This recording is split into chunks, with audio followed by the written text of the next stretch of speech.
Salut à tous, j'espère que vous allez bien, c'est Romain et on se retrouve aujourd'hui pour la traditionnelle vidéo avant-match, le retour du PSG de Luis Enrique demain soir. Enfin, j'ai envie de dire, un mot qu'on n'utilisait pas sous Christophe Galtier, évidemment les trêves internationales à cette époque c'était des vacances, là ça a été 15 jours de mouroir et on va enfin avoir notre dose de football demain, on a hâte bien sûr, donc on va en parler dans cette vidéo et on reviendra aussi sur le choix du club de libérer Lee Kang-in pour les Jeux asiatiques. Ensuite, on parlera un petit peu de communication que le club fait auprès de ses supporters. Allez, installez-vous, c'est parti.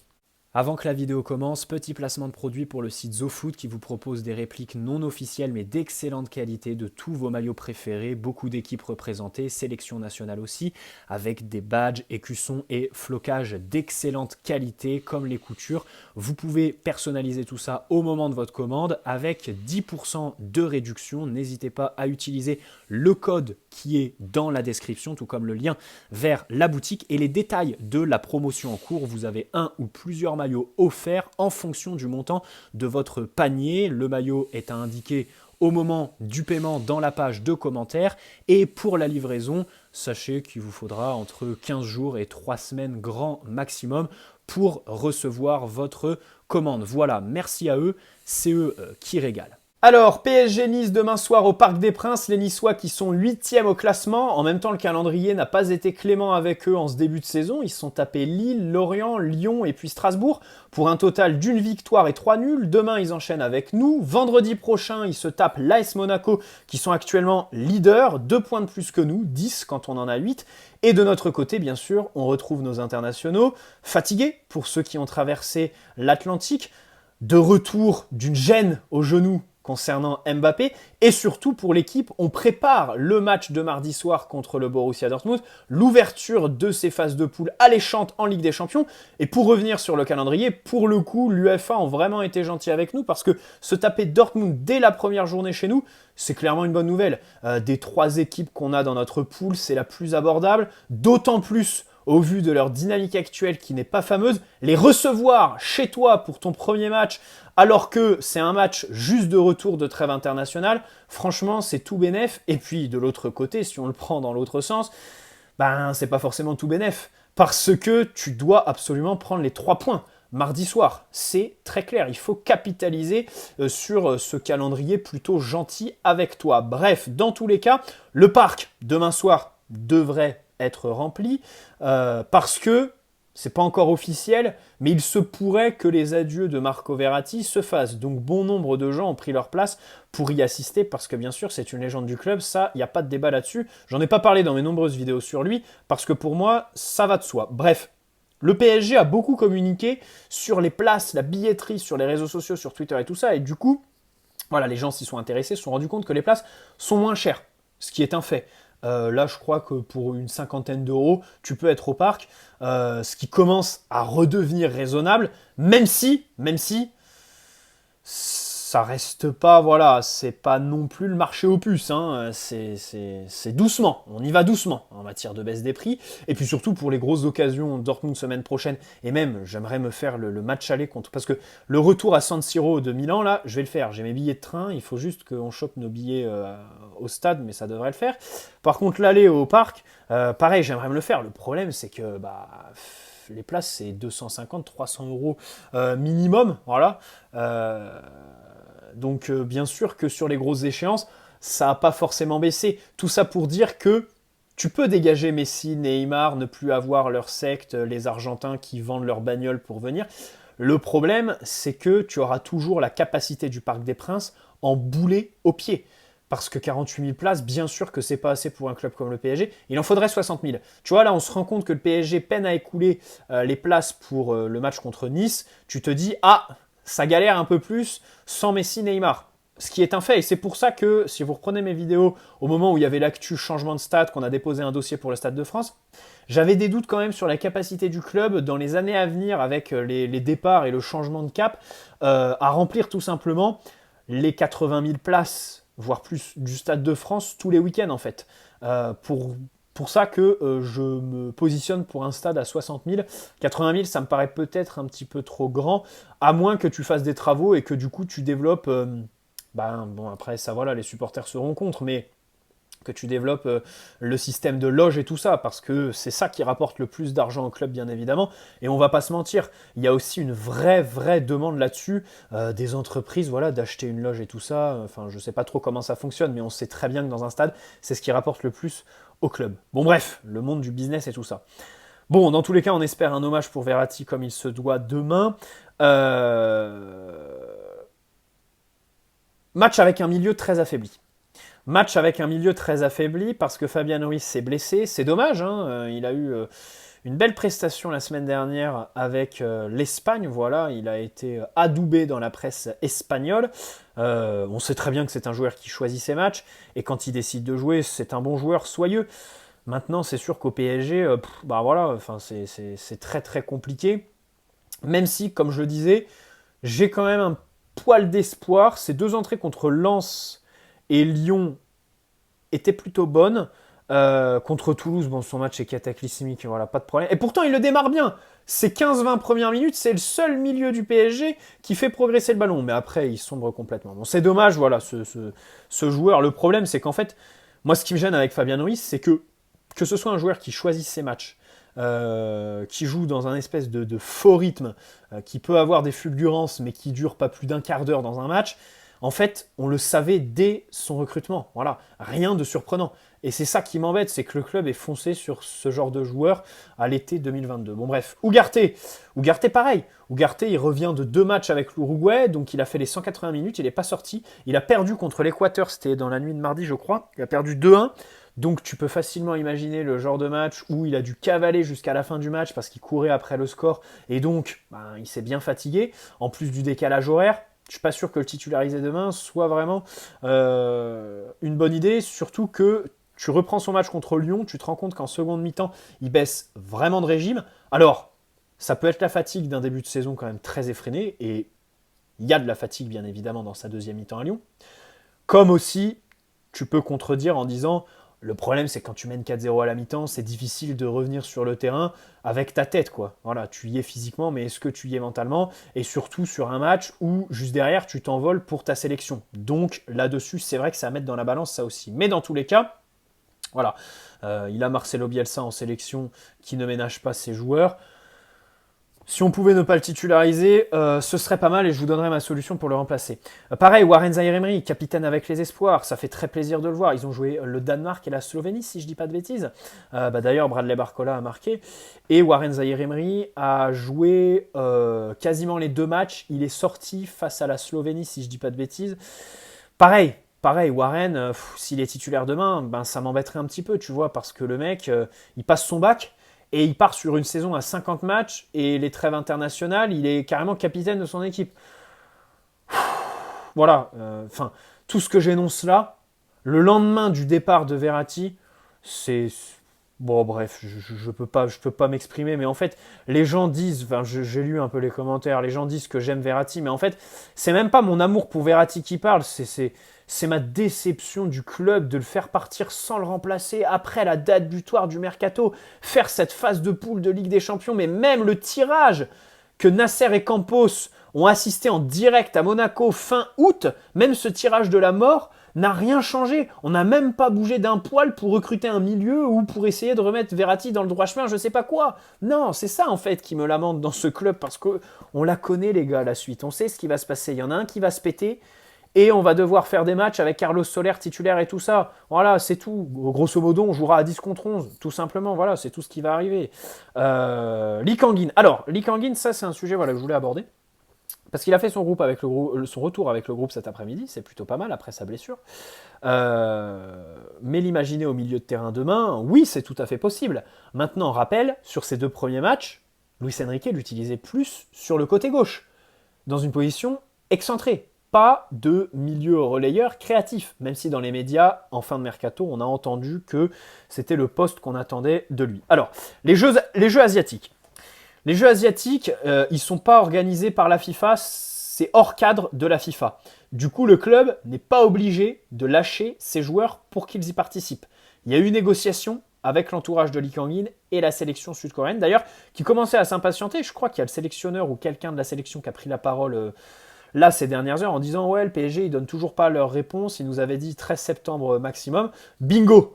Je lis ça, et 1 heure après, papier de Loïc Tanzi, Fabrizio Romano, qui annonce que le PSG a décidé de le lâcher. Alors, avant ça, on réfléchissait à le garder jusqu'au Classico la semaine prochaine, et donc l'envoyer en sélection le 25 septembre. Problème, il aurait loupé les phases de poule et le 8e de finale. Donc, visiblement, cette option n'a pas été retenue. Maintenant, rien d'officiel, j'ai lu les articles et c'est assez flou sur quand il va partir. Je crois que Loïc Tanzi nous dit qu'il partira la semaine prochaine. Mais enfin, ça veut rien dire, hein. Ça peut être lundi comme ça peut être vendredi, tu vois. Donc on sait pas trop. Donc ça, c'est du 23 septembre au 8 octobre. Ce qui est dommage, c'est qu'il va revenir le 8 octobre. Enfin, s'il va au bout de la compétition, et surtout j'espère, déjà on espère qu'il aille au bout de la compétition, parce que s'il y va, pour nous l'intérêt c'est qu'il la gagne, pour qu'il ait un service militaire réduit, plutôt que de faire 6 mois ou 1 an, je sais plus, il devra faire que 3 semaines s'il gagne les Jeux asiatiques. Donc bien évidemment, on espère qu'il va la gagner, donc dans ce cas, il reviendrait le 8 octobre.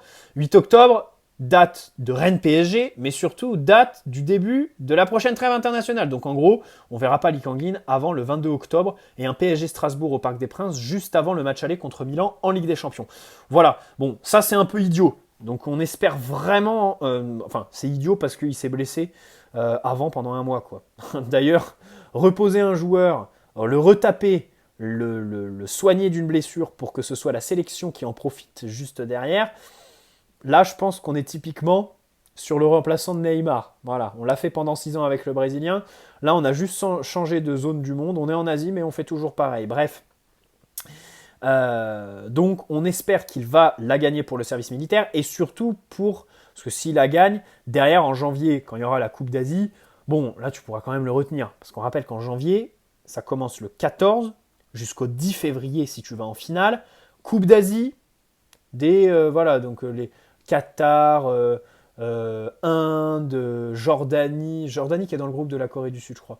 Voilà, sur le mois de janvier jusqu'au 10 février. C'est-à-dire que le mec, s'il va en finale, il loupe le 8e de finale aller de Ligue des Champions, qui normalement se joue la semaine du 10-15 février. C'est toujours comme ça avec le PSG, hein, les histoires de Saint-Valentin et tout ça, vous connaissez. Bref. Donc, on espère vraiment qu'il va remporter ces Jeux Olympiques. Donc pour demain, le seul qui est frais, c'est Vitinha. Voilà, le seul qui est frais, c'est Vitinha. Alors il y a Carlos Soler et Cherendure. Enfin, Cherendure, bon, je ne suis pas sûr que Luis Enrique veuille le titulariser. Et puis Carlos Soler, on en reparlera tout à l'heure. Pour remplacer Ugarte, Danilo peut te venir de manière instinctive. Vous connaissez mon avis. Danilo au milieu, c'est non chez moi. Je le considère comme un défenseur central à part entière, et surtout pour remplacer Manuel Ugarte, qu'est-ce qu'on recherche? Un joueur aussi proactif que lui, qui va... Parce que ce qui va le plus manquer si Ugarte est absent, c'est évidemment sa capacité à récupérer le ballon haut et tôt dans les phases de construction adverses. Voilà. Annihiler le plus rapidement possible les phases de relance adverses par un volume de jeu très important, une activité physique, et bien évidemment une intelligence de jeu. Je pense que j'ai décrit Marquinhos au milieu de terrain. Voilà. Pour remplacer Ugarte, je propose Marquinhos, bien évidemment, qui pour moi en matière de contre-pressing pour faire évoluer le bloc haut, parce que pareil, Manuel Ugarte qui va chercher les ballons aussi haut, c'est tout le bloc qui va avec lui, tu vois. S'il part et que tu mets un Danilo par exemple qui a un volume de jeu moindre, le bloc évoluera beaucoup plus bas et Luis Enrique sera évidemment beaucoup moins heureux, même si de l'autre côté, pareil, ça c'est le grand dilemme du PSG, plus tu joues bas, plus les Dembélé, Colomani et Mbappé seront contents à la récupération du ballon. Mais dans tous les cas, si on veut remplacer Ugarte, pour moi Marquinhos. Donc Marquinhos au milieu de terrain, pourquoi pas. Bon, en attaque, Marco Asensio est blessé au pied pour jusqu'à la fin septembre, je crois. Bon, là, tu as recruté, pas de problème. Hein. Barcola, Dembélé, Colomani, Mbappé qui a fait des tests rassurants concernant son état de santé, c'est très bien, voilà. L'information de Draxler au Qatar. Oui, Verratti a signé à Al Arabi, mais Draxler va rejoindre Al Ahly pour plus de 20 millions d'euros, alors qu'il lui restait 1 an de contrat. Alors ça, c'est exceptionnel. C'est exceptionnel, les gars, parce que si on reprend Verratti, 45 millions d'euros à Al Arabi, bon, très objectivement, je ne pense pas qu'un club européen aurait mis autant, mais c'est pas non plus surpayé pour autant. Sachant que les Saoudiens ont proposé pareil, voire plus. Donc, Est-ce qu'on peut parler de conflit d'intérêts entre le Qatar et le PSG, du coup, qui est possédé par le Qatar, sur Verratti? Bon, je pense pas, parce que voilà, tu pouvais le faire partir en Arabie Saoudite pour le même prix. Danilo, tu le fais partir à 15 millions au Qatar. L'option d'achat dans son contrat au RB Leipzig l'année dernière, le prêt, c'était 25 millions. Donc, tu as perdu 10, sachant qu'il a fait une saison quasi blanche. Bon, malgré la saison quasi blanche, 15, les gars, je pense pas qu'il y ait conflit d'intérêt. On parle quand même d'un joueur qui est très professionnel, qui est encore jeune, qui n'est pas déconnecté du football comme Draxler, bien évidemment, qui a une bonne mentalité. Et pour 15 millions, allez, si on veut même être tranché, c'est pas très bien vendu. Voilà, c'est pas la vente du siècle. Hein. Mais alors Draxler, plus de 20 millions d'euros pour 1 an de contrat. Si ça, c'est pas un conflit d'intérêt, va falloir me dire ce qu'est un conflit d'intérêt. Parce que c'est absolument exceptionnel. Il faut le dire, les gars. Voilà, n'ayons pas peur. Et on va tabasser les gens qui s'en plaignent. Hein. Pas de problème. On va encore combattre le 2 poids 2 mesures plus tard dans la vidéo. Mais les gars, voilà, il faut se rendre à l'évidence. Nasser qui est à la tête du PSG, qui vend Draxler à un club d'une ligue, d'un État propriétaire du club, d'un État qui en plus n'est pas comme l'État français, hein, fonctionne un petit peu, voilà, c'est déjà 300 000 ressortissants qataris, déjà, donc c'est beaucoup plus petit. Hein. C'est limite si les hautes sphères, en réalité, se connaissent tous, en fait. C'est limite comme si, voilà, ils ont tous déjà mangé à la même table. Pas tous les Qataris, mais tous les dirigeants, évidemment. Parce que, voilà, si tu me parles des Qataris de la classe moyenne, si on peut appeler ça comme ça, parce que là-bas, le salaire moyen, le PIB, c'est exceptionnel. Je crois que c'est 90 000 par an, si je dis pas de bêtises. C'est délirant, mais bref. Et en plus, Nasser, qui est bien placé, influent, dans les instances de l'UEFA, qui régit elle-même le fair play financier, ben bref, voilà. Les gars, on va pas y aller par 4 chemins. Maintenant, les gens qui s'indignent, j'espère que vous vous indignez quand Red Bull, l'américain de Chelsea, Newcastle, Ineos, tout ça font pareil, tout simplement, puisque les Qataris ont attendu que les autres le fassent pour le faire. Ça, c'est à la décharge des Qataris. Voilà, maintenant je les défends. Parce que voilà, ça fait des années que tu as des indésirables. C'est ce que je dénonçais sur Verratti. Le faire sur une légende du club, mais pas sur les Icardi et tous les lofts que tu accumules depuis des années, en fait. Voilà, les magouilles comme ça, on sait très bien qu'on aurait pu les faire dès 2014-2015. Mais au final, on attend 2023, que tout le monde le fasse avec l'Arabie Saoudite, avec les clubs qui sont possédés par la même personne, le même groupe. Donc, bon, à la limite, c'est une circonstance atténuante puisque les Qataris sont à mettre dans le même sac. Si tu te plains des Qataris, tu dois te plaindre de tous les autres clubs qui pratiquent ça. Voilà. Ensuite, revenons à la communication du PSG qui a sorti hier une vidéo 24 heures avec Carlos Soler qui a provoqué un espèce de tollé sur Twitter puisque tout le monde se plaignait voilà, du choix du joueur, alors, bien sûr qui est hasardeux, hein, parce que Soler n'est pas le plus aimé, pas le plus performant aussi, hein, on va pas se mentir. Et surtout, moi, ce qui m'a le plus fait marrer, quoi, c'est sortir ça 2 heures avant l'officialisation du départ de Verratti. Mais c'est limite un pied de nez, quoi.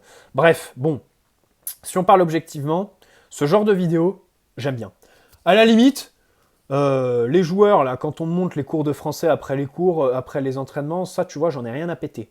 Par contre, 24 heures, machin, le concept est plutôt pas mal, voilà, ça permet de rapprocher les joueurs, nous montrer que au final, ils sont un peu comme nous. C'est un discours qui est bateau, franchement. Parce qu'en plus, je suis gentil.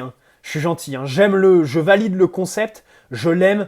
Mais bon, si vous avez regardé la vidéo, on voit pas grand-chose. Hein, voilà, on voit Soler dans sa Porsche, se garer dans le parking, et ensuite bouffer. Tu vas même pas dans sa chambre quand il va faire sa sieste, quoi. Voilà, le caméraman ne le suit même pas jusque-là. Donc bon, il te montre pas non plus toute sa vie. Hein. Après, on leur demande pas de le suivre jusqu'au chiottes. Mais j'aime bien le concept, je valide le concept. Voilà. Maintenant, 2 choses à retenir dans cette vidéo. Carlos Soler qui insiste pendant au moins 30 secondes sur son français. Très bon français, il faut le signaler. En 1 an, vraiment, il parle très très bien français. C'est pas dit. Par exemple, sa femme n'est pas française, tu vois. C'est une influenceuse, là, voilà. On pourrait se dire, voilà, elle pourrait lui dire d'aller au lit plutôt que prendre ses cours de français, quoi. Au final, c'est une vaillante puisqu'il apprend le français. Eh bien, bon, bref. Mais de l'autre côté, chose que je retiens de cette vidéo, parce que qui parle français tant qu'il n'est pas performant sur le terrain, j'en ai vraiment rien à branler. Je n'ai aucune empathie, compassion pour un joueur qui parle français à partir du moment où il n'est pas performant sur le terrain, en fait. Pour moi, c'est absolument pas une excuse. Il n'y a que le rectangle vert qui parle pour moi. Voilà. Et le rectangle vert, c'est les pieds. C'est pas la linguistique. Je ne suis pas prof de français. Carlos Soler nous dit au début de la vidéo, cette saison, j'espère faire mieux. D'abord, bon, il y a l'entraîneur espagnol que je connais. Et surtout, j'ai fait la préparation. Je suis allé au Japon avec l'équipe. Ça, c'est très important parce que l'année dernière, voilà, je vais parler à cœur ouvert sur Carlos. L'année dernière, on l'a tabassé comme pas possible sur les débriefs. J'étais le premier à le faire. Sur les réseaux sociaux. Voilà, il a été victime d'une cabale méritée pour ses performances. Mais trop de fois, ça s'est attaqué à l'homme. Et encore une fois, les gens n'ont pas gardé en tête que l'année dernière, il arrive le 31 août, alors qu'à Valence, il était capitaine.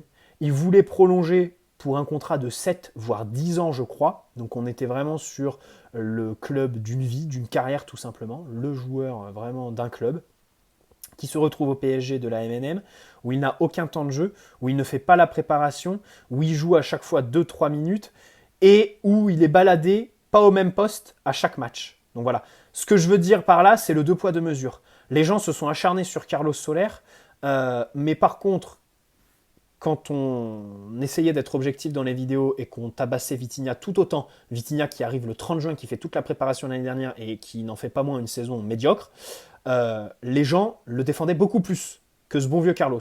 Tout ça pour vous dire que voilà, je trouve que les gens ont été un peu trop durs avec lui. Maintenant, de là à me projeter sur cette saison, en fait, le problème, c'est que j'ai envie de défendre Carlos, dire que les gens en faisaient trop, mais de l'autre côté, je peine à me projeter pour cette saison. Pourquoi ?